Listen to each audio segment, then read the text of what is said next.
Assalamualaikum warahmatullahi wabarakatuh. Berjumpa kembali di kanal YouTube Sutarno Azaria Adventure. Di kesempatan kemarin kita telah mengangkat tentang seorang ibu-ibu di media sosialnya yang mungkin niat beliau adalah ingin menggugat pemerintah dan ormas Islam yang mengelola tambang di Papua, yaitu tepatnya di Raja Ampat. Akan tetapi malah beliau ini salah alamat ya menurut kami. Seharusnya beliau ini bertanya kepada beliau-beliau yang mengurus tambang ini dan salah satu komisaris di PT Gag Nikel itu adalah seorang Gus dari PBNU. Kami ambilkan dari kanal YouTube Dodi Syafriadi. Selamat menyimak. Barakallahu fikum. Wassalamualaikum warahmatullahi wabarakatuh. Assalamualaikum warahmatullahi wabarakatuh. Sedang ramai ya yang jadi perbincangan di sosial media saat ini mengenai Raja Ampat. Sesuatu yang kita tidak menyangka bisa terjadi penambangan di sana, teman-teman. Kita pikir Raja Ampat ini adalah tempat wisata alam yang benar-benar dijaga, dijauhi dari aktivitas-aktivitas penambangan. Ternyata enggak ya, terjadi juga di sana. Dan yang membuat kita kaget juga, perusahaan yang menambang di Raja Ampat itu ternyata salah satu komisarisnya adalah seorang petinggi PBNU.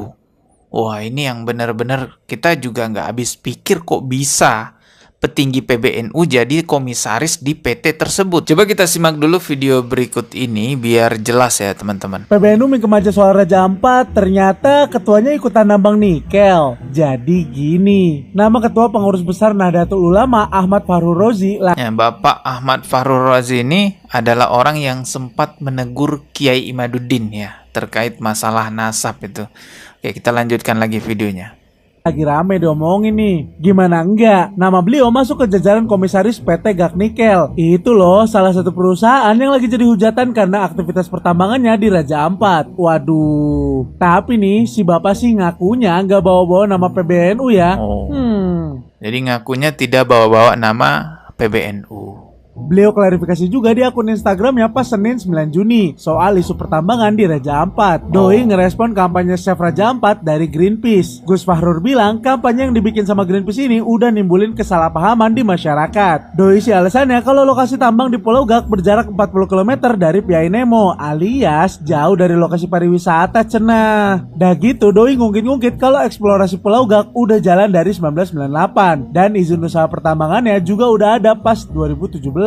Gara-gara namanya ramai disebut, Gus Fahrur minta agar masyarakat jangan sampai nyebarin info yang salah. Bukan masalah pro kontra katanya, tapi keakuratan informasi. Ya namanya juga komisaris, pasti ngebelain perusahaannya dong. Tapi netizen bakal percaya nggak nih? Menurut lo gimana ya Ramania?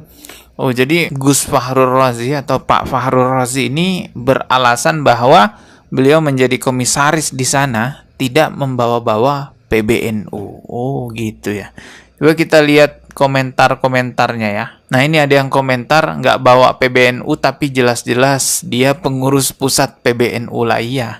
Nah tadi Gus Fahrur Rozi mengatakan bahwa menjadinya komisaris beliau di PT Gag Nikel itu nggak ada kaitannya dengan PBNU. Ya semoga aja benar-benar seperti itu. Nggak ada kaitannya PBNU dengan penambangan tersebut. Tetapi alasan seperti ini juga bisa kita temukan dahulu waktu ada beberapa pemuda NU yang menemui Presiden Isriwil berfoto-foto bareng dengan Presiden Isriwil lalu viral. Kemudian oknum pemuda NU ini juga mengatakan bahwa ini nggak ada kaitannya dengan NU. Apakah nanti kalau misalnya nih ya KPK benar-benar menangkap Gus Yakut atas dugaan kasus korupsi kuota haji, apakah nanti akan ada statement yang sama juga? Apakah akan keluar statement, oh ini nggak ada kaitannya juga dengan NU? Jadi mulai dari ada yang ketahuan oknumnya berangkat ke Isriwil, sampai ada juga yang menjadi komisaris penambangan dianggap bermasalah tuh penambangannya, sampai bahkan ada yang dianggap diduga lah ya, kita katakan diduga korupsi kuota kuota dana haji. Kalaupun semua itu dikatakan tidak ada kaitannya dengan NU,